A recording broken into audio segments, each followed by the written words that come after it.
Good morning, students. Today we are continuing the balance portion of reproductive physiology chapter. Till now, we have learned about the male reproductive system and the female reproductive system. In today's class, we are going to learn about the reproductive cycles.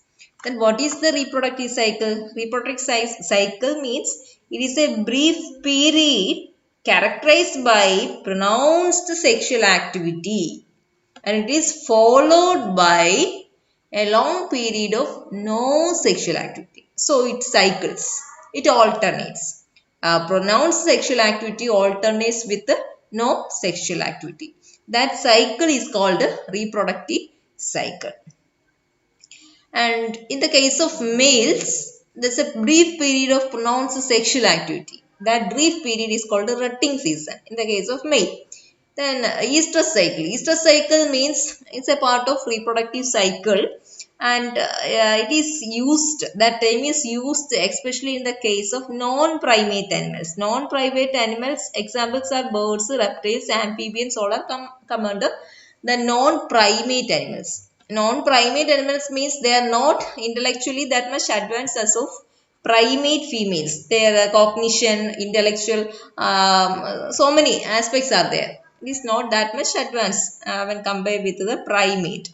So in the case of non-primate animals, in the case of female, non-primate female animal, they say a period, that period is characterized by strong mating urge, and only during that period the females are ready to accept males for copulation or courtship. That is estrous cycle. Then what about the same term for primate females? The primate females, that part of the reproductive cycle is how pronounced sexual urge, sexual activity. That's called a menstrual cycle.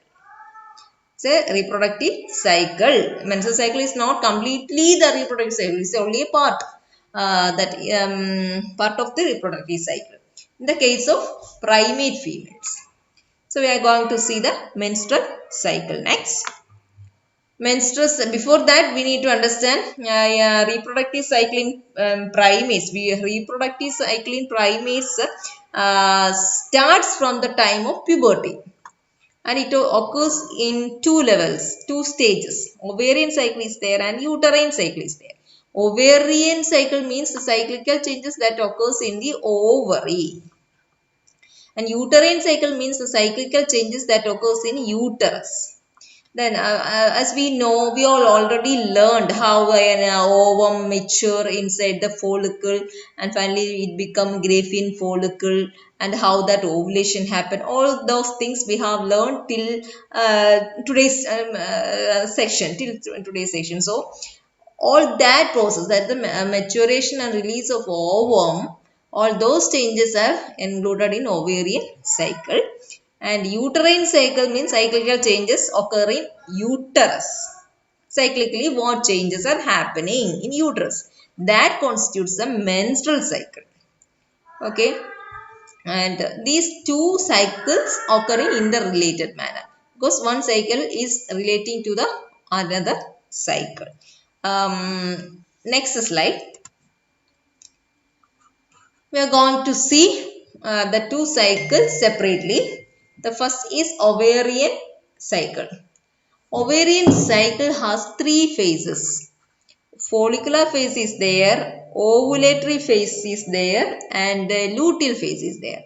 Each phase we can learn taking one by one. First is follicular phase.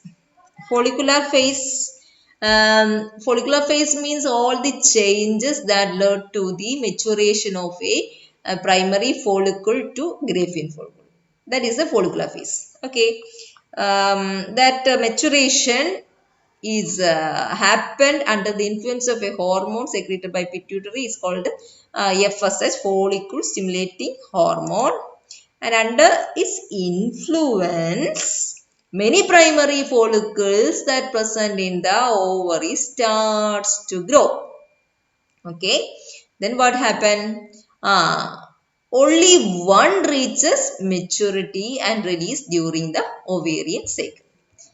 Okay, only one. Even if so many starts to grow, only one reaches maturity and release during the ovarian cycle. And once more, we are rewinding all the process, which are the important events during that maturation. Primary follicles develop that zona pellucida. All those terms you need to refresh in your mind. And antrums development and cumulus euphorus also develop there. Then I finish the first meiotic division and form secondary oocyte and first polar body. Then again it resumed the second meiotic division and arrested at mitosis 2 of second meiotic division. And at that stage it is the time for get ovulated, means release. Okay. Then we are going to the next phase. So follicular phase is over. Then ovulation phase. Ovulation phase, as the name itself tell what the exact process happens in that phase, is just the release of ovum. And that events we are going to see. First event, that hormone that helping for the rupturing and release of ovum is luteinizing hormone. With under the influence of this hormone, Graafian follicle rupture and release the ovum. And the ovum with the cumulus euphorus, where it is discharged into our body cavity and it is catched and caught by the fallopian tube. All those things we have learned in the former classes. Fallopian tube, and during that action means the rupturing of that Graafian follicle and release of ovum. In some persons that process led to some pain. Some females experience so much pain during that time. That pain is called middle pain. The reason is the rupturing of follicle and the release of ovum.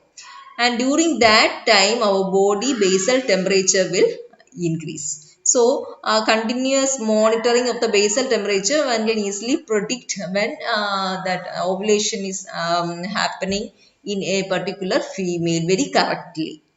Okay, for the case of birth control measures. Then the third phase, that is the luteal phase. Luteal phase, in that luteal phase, we are learning about, understanding about another role of luteinizing hormone. What is the another role? Because as the Graafian follicle release that ovum, what happened to that Graafian follicle? That's what we need to understand.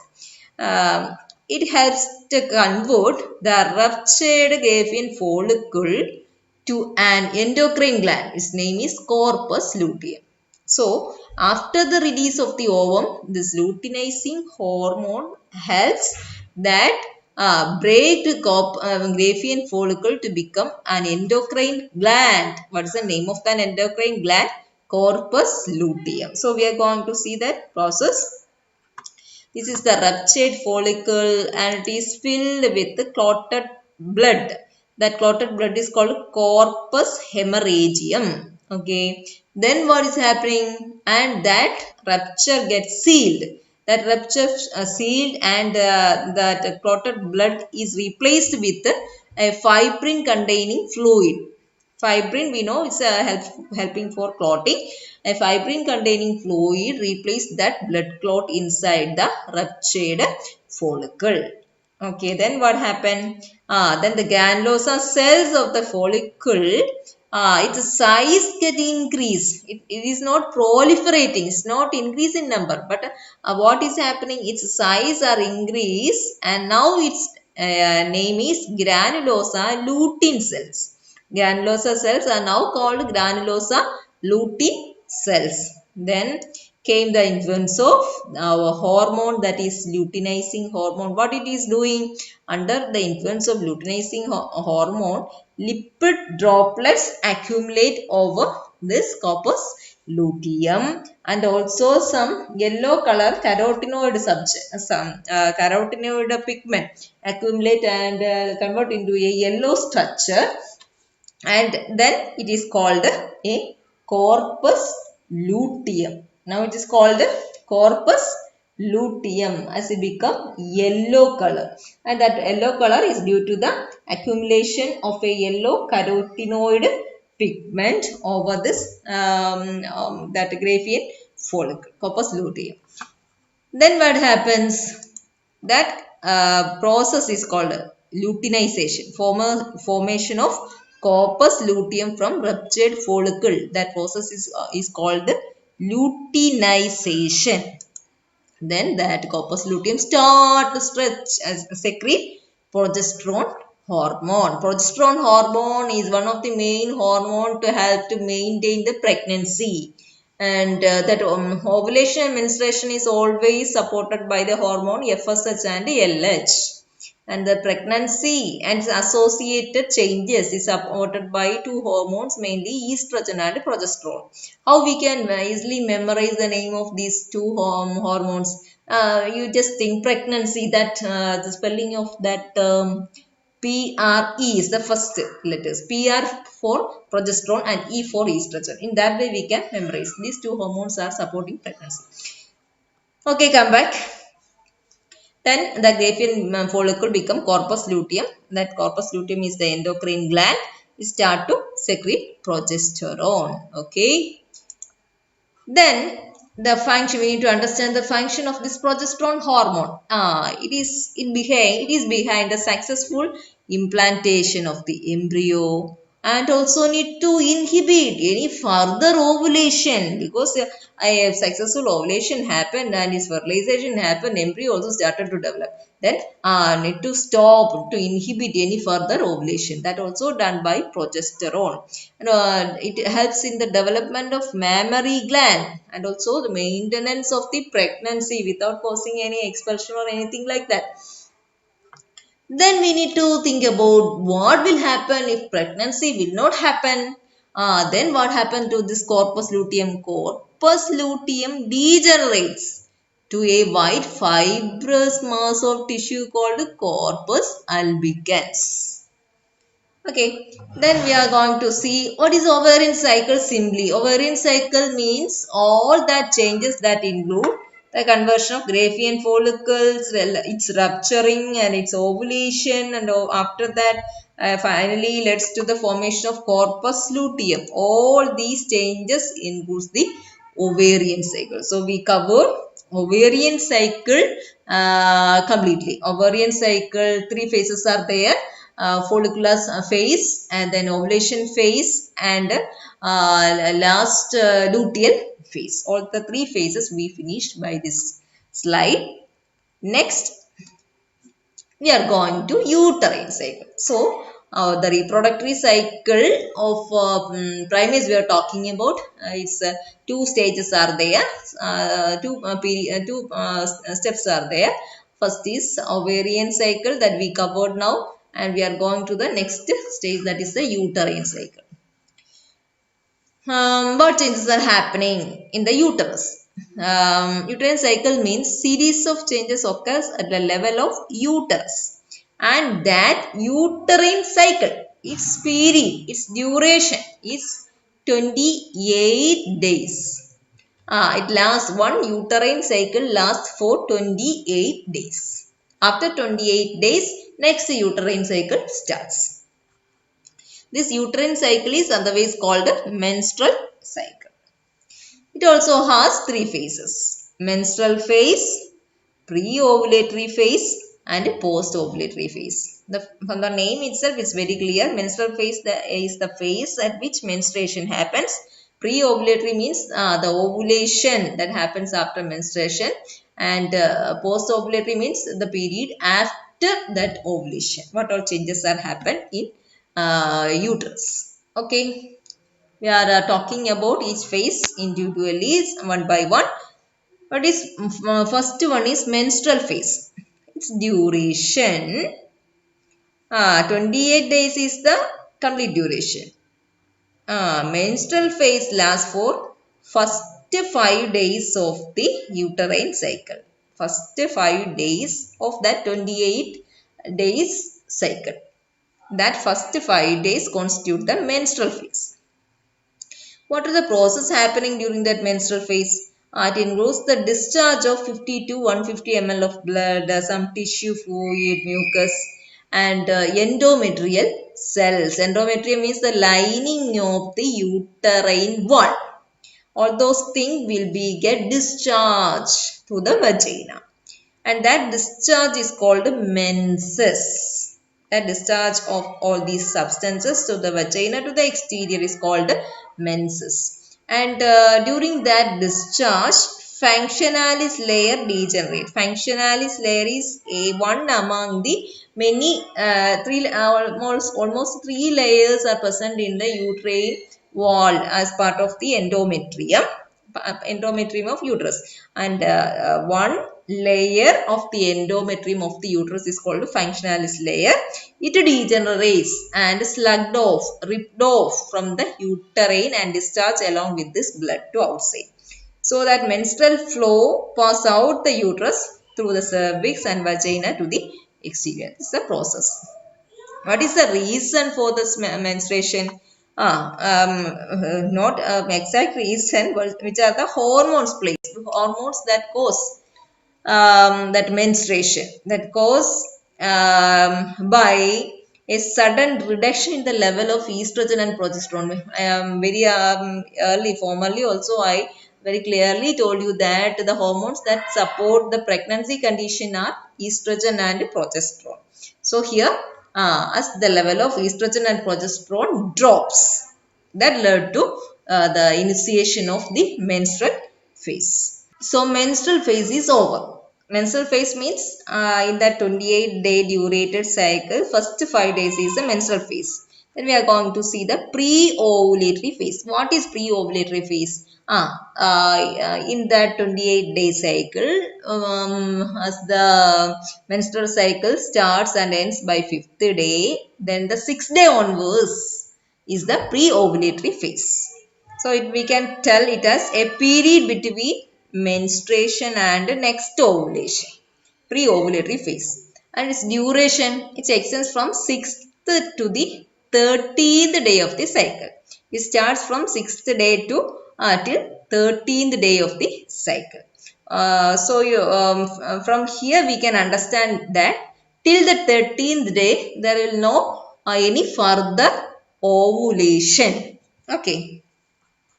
Then hormones that responsible. I initially also itself I told you that hormones mainly help in that after menstruation and that preparatory stages for next ovulation. The hormones mainly helping are FSH and LH. Then FSH and LH, it stimulates the ovarian follicles to produce more estrogens, and that estrogen stimulate what it stimulates? Repair of eroded endometrium of the uterus during the just finished menstrual cycle. A new layer of stratum functionalis also formed inside the uterus, and in that way thickness of endometrium also doubles to give a durable bed for the next if formed embryo. If formed means there is no confirmation regarding that. Okay, I will explain it later. Anyway, thickness of the endometrium also doubles. Then proliferative phase. Proliferative phase means that during that phase, endometrium cells proliferates, increase in number, it's grow. So that phase is called a proliferative phase. And which are the major changes in the beginning of the pre-ovulation? Beginning of the pre-ovulation means from the 6th day onwards. FSH is the dominant hormone in the beginning time, and estrogen start to get increased. It's only very less, and its amount become more only by the mid of this pre-ovulatory phase. So that means in the initial stages, estrogen's level is very low, or sometimes very negligible. Then LH also more when it is more as the cycle approaches ovulation. So because for ovulating LH is required, So it is more as the cycle approaches, that what we need to give more attention. Cycle approaches the ovulation. Then progesterone also very small amount by the follicle, because the progesterone and estrogen are the hormones essential for supporting pregnancy. So it is not that much in this phase, in during this period. Then ovulation happens. Ovulation occurs in the 14th day in the 28th day cycle. Okay. 14th day is the ovulation happens. Ovulation, as a result, a mature ovum is released into the fallopian tube, that I already taught you in the former classes.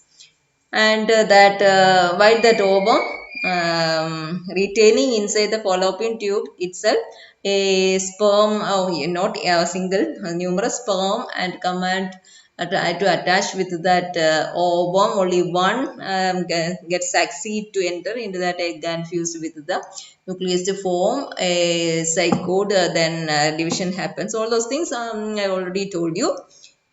So that ovulation, that rupturing and release of that ovum occurs in the 14th day. So in that 14, the released day itself, it need meet a sperm, because its life cycle, its lifespan is only 24 hours. After that, it become died and denatured, and later discarded along with the next menstrual cycle. Then hormonal changes that facilitate ovulation. At the time of ovulation, that estrogen is more. Estrogen is more. How estrogen become more estrogen?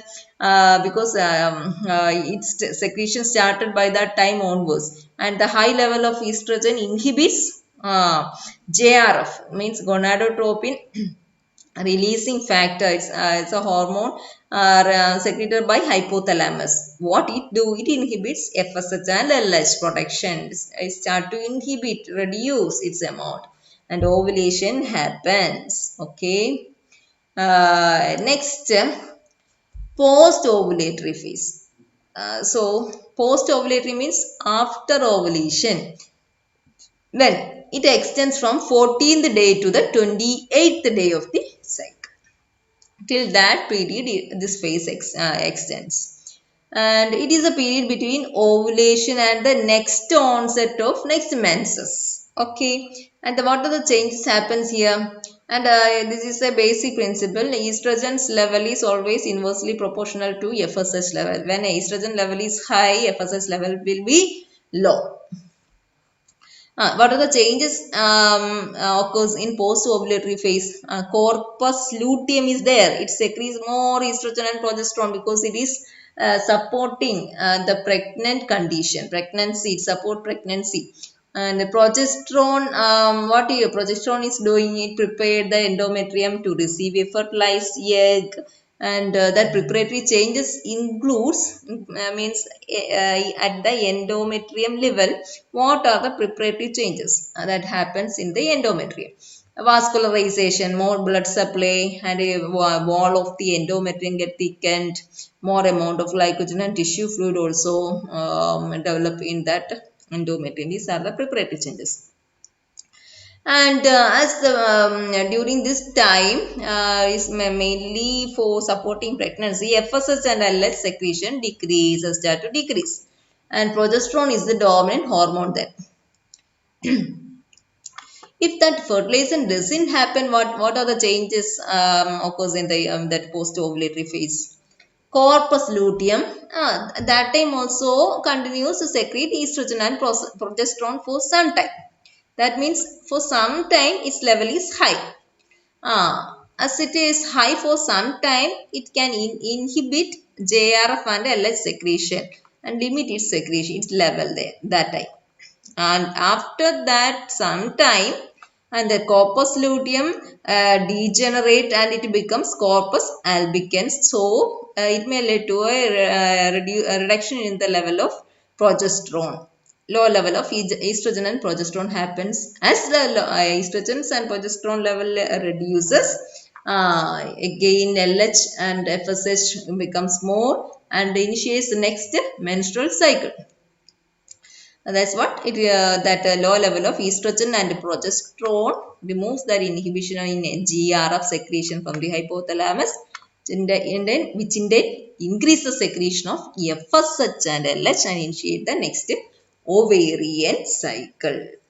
For next ovarian cycle, the required hormones again start to secreted. Okay, again start to secrete. Then if that fertilization and implantation happens, what changes will occurs in the uterus? The corpus luteum maintained throughout the pregnancy. It will maintain for giving a continuous source of source of progesterone. And along with that, the newly formed placenta also start to produce estrogen and progesterone because it is the necessary hormones for sustaining the pregnancy. Then we are going to learn about puberty. Puberty means the period of change from biological immaturity to maturity. When a girl or a boy become mature after a period of biological immature period. That stage is called puberty. What are the changes that happens during puberty? Rapid rate of growth, development of secondary sexual. What is secondary sexual? I have already explained to you what is primary, what is secondary. Then onset of menstruation happens in female, and males. In the case of males, they start to ejaculate. Ejaculation also I have teach you. Then fertility of both sexes are attained.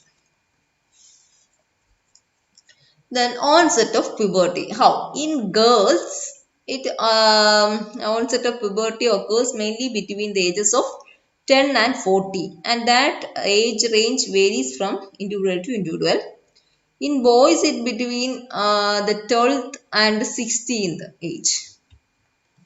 So that means girls mature earlier than boys. And there is a hormone that regulates the puberty, that is leptin. It is produced by fat cells in the body. And just before the puberty, attaining puberty, this hormones level increase in the body. Then what's the role of leptin? Leptin promotes the hypothalamus to secrete GnRH, gonadotropin releasing hormone, and influence of this pituitary start to secrete LH and FSH, and these hormones, which in turn promote the sexual development. Let's say in the case of girls or boys. Next, sexual maturity in girls. Usually girls mature 2 years earlier than boys. What are the changes in the case of girls? Beginning of breast development is the first change. That breast development starts as a mount of tissue. That mount of tissue in the initial stage is called a breast mount, and later only develop a nipple and areola. Areola is a circular pigmented area around the nipple. And some girls develop breast before the age of 12, and some that development is finished only by the age of 19 or later. Appearance of pubic hair means development of hair near the areas of genitalia. Then hair growth occurs shortly after the breast growth begins. Then vagina begins to lengthen and uterus starts enlarge, menstruation starts, and vaginal secretion also start. That secretion, increase in secretion happens due to the change in hormonal status. Then sexual maturity in boys. It occurs 2 years, 1 to 2 years later than in girls. After because girls mature more earlier than boys. What are the changes in boys after attaining maturity? Growth of testes due to LH hormone stimulation and testosterone production under the influence of these two hormones, LH and testosterone. Then high level of testosterone increase the size of penis. Penis size increase. Then accessory male organs like prostate, seminal vesicles, and epididymis, all these things also grow. Start to ejaculate. Wet dreams means ejaculation, involuntary ejaculation during sleep time. It's called wet dreams or nocturnal emissions. And it is some way we can tell it as a equal to the female menarche, female menses. It is somewhat equal to the female's menstrual cycle. Not but it doesn't occurs with a regular pattern. Okay, then growth of pubic hair, facial hair, axillary. Axillary means the growth of hair in our underarm. Are all the secondary sexual development in the case of boys. Then adolescence. Adolescence means a hot period. It's a transition between childhood to adulthood. So it involves both psychological and social maturation for becoming an adult situation. And it involves cognitive development is there, means intellectual development. Intellectual development also happens during adolescence, and they develop the capability to combine several factors and also to find solution to a problem. So adolescents are very fast, they find a solution to a problem, and also they anticipate what the effect of one factor, if one action, what will be its effect on some other things. They can anticipate all those things. Then emotional changes. The puberty led some physical changes that may develop some emotional tensions in some individuals. That depends upon what that varies. That tensions varies from person by person, and they need to change their behavioral pattern also. If you think you yourself can understand, yeah, sometime you need to change their behavioral pattern as you attain the maturity. uh, Chance of some individuals, some boys or girls, their stance for developing depression and risk-taking behavior is more in adolescent persons. Then changes in the body image, and change in body image, a body image wise also so many changes happens, and that may lead to a sense of fun sometimes, sometimes a pride, and sometimes it lead to shyness, sometimes it lead to some unhappiness. All those things are there. Then changes in attitudes, interest, and interpersonal relationship, and that changes all with all these aspects. Some changes are happening during this adolescence period, and the individuals develop new set of values, new group of friends, and they are more influenced by their peer group than the family, because our family members start to advise to have this type of particular type of dress or a hairstyle, but they will not accept that. They only accept what their peer group is opinioning. Then that's what, more influenced by peer group. Negative syndromes also there. Sometimes they become self-centered, and showing off also there. Then emotional immaturity is there, stubbornness, irritability, all those they can shown by some persons. Then identity crisis among adolescents. Crisis means they develop personalized set of beliefs and may ends up some conflict with elders, because before that they somehow or they are forced to obey the but opinions given by elders. But after reaching adolescence, they start to develop their own set of values, their own decisions. That may lead to conflict between this adolescent and the elder people. Occurs rapid shift between self confidence and insecurity also happens. And then so many health problems also happens in adolescence, that the growth of hair in private parts and other body parts, then growth of other body parts, menstruation of girls, overweight, underweight, skin color problems, pimples, then abnormal growth of genitals, breast. All these are problems in adolescence. Next, pregnancy. Pregnancy. What is pregnancy? Pregnancy, we know, everybody very clearly know what is pregnancy. For giving a definition, it is a change in the reproductive cycle. Otherwise, the reproductive cycle goes on, alternates between ovulation and menstruation, and that pattern, a change happens because a new event, that is pregnancy, the change in the reproductive cycle followed by fertilization of that ovum and implantation, which culminates in childbirth. What are the changes? Main hormones responsible for sustaining, supporting pregnancy are estrogen and progesterone. It is high and it stimulates the growth of uterine muscles. And progesterone inhibits uterine movements that by prevent the expulsion of fetus. It prevents, progesterone inhibit the uterine movement for preventing any chance of expelling the growing fetus. Gestation, that period, pregnancy period of development of fetus within the uterus of mother, that is called gestation. What about its period? It starts from the beginning of the last menstrual period. When that person's last menstrual period, its beginning. And that day onwards to 280 days is the duration of the gestation. And what is the embryo? After fertilization, implantation happens, and from implantation till the time of 8th week, it is called the embryo.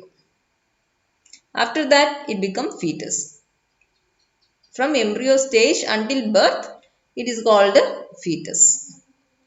And the fetus starts to move from the middle of the pregnancy, by the time of mid-pregnancy, fetus starts to move. The child lies in a sac formed by so many embryonic membrane called the amniotic chorionic membrane, and inside there is a fluid present called a liquor amni. Next, parturition. Parturition means the giving birth to that baby. Series of events that bring about emptying of uterus and termination of pregnancy, that is parturition.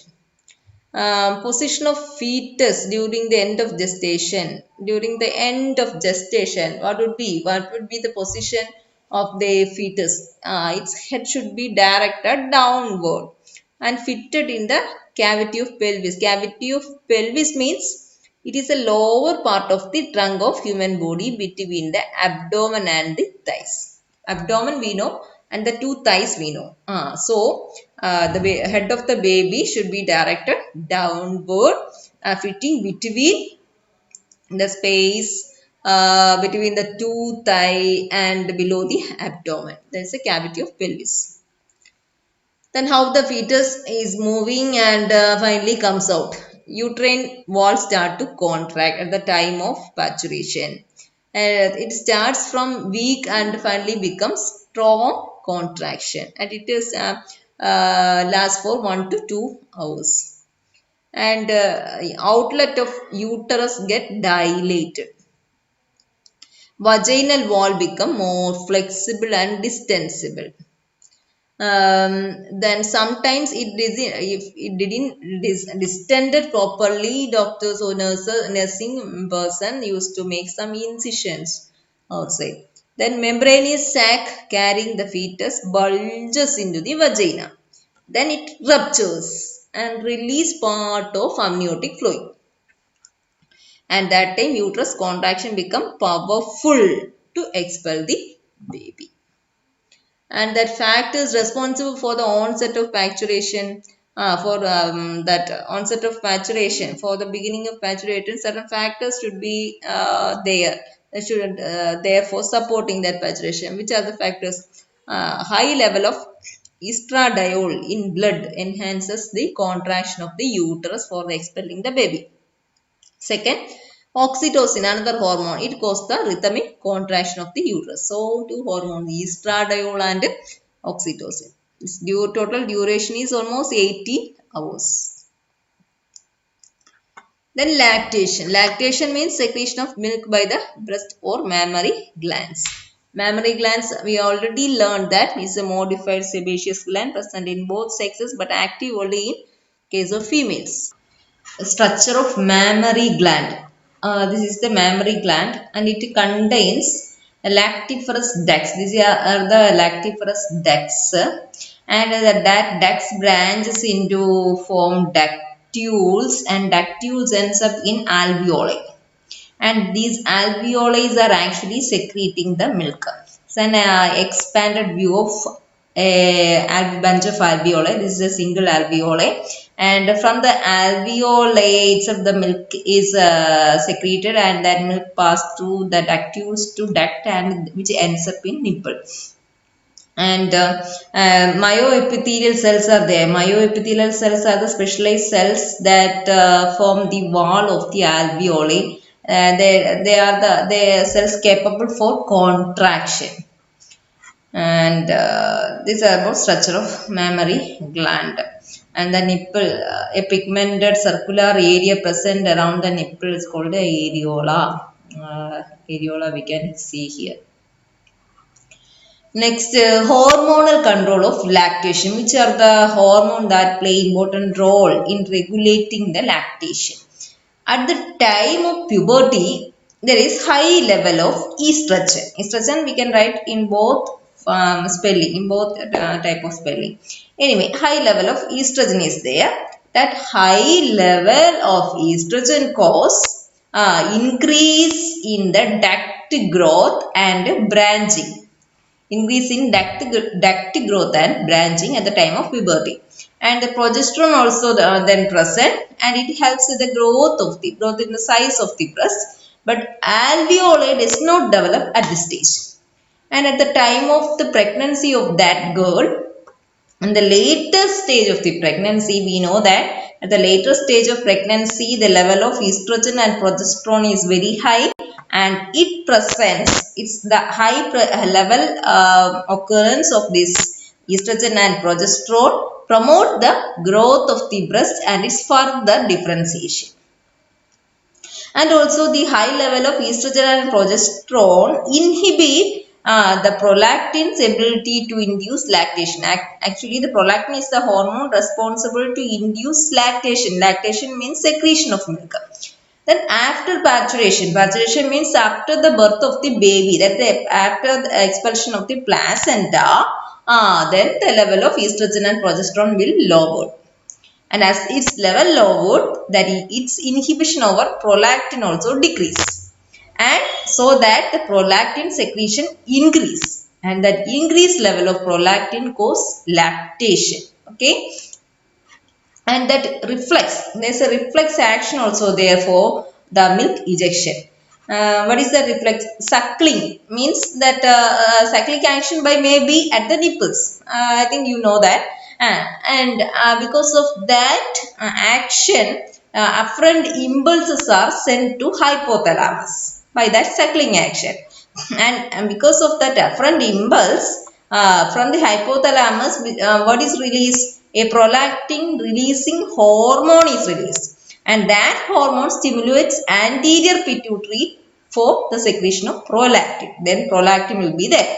Then one more action is happening that time. The suckling at the moment itself stimulate the pituitary to release oxytocin, and both these are coming. The oxytocin also, oxytocin actually help in the ejection of the milk. Prolactin helps that lactation secretion, and oxytocin helps in the ejection of the milk. These are the hormones that are responsible behind the lactation. With this, we can finish today's class. Birth control we can take as a next topic in the next class. Okay, thank you.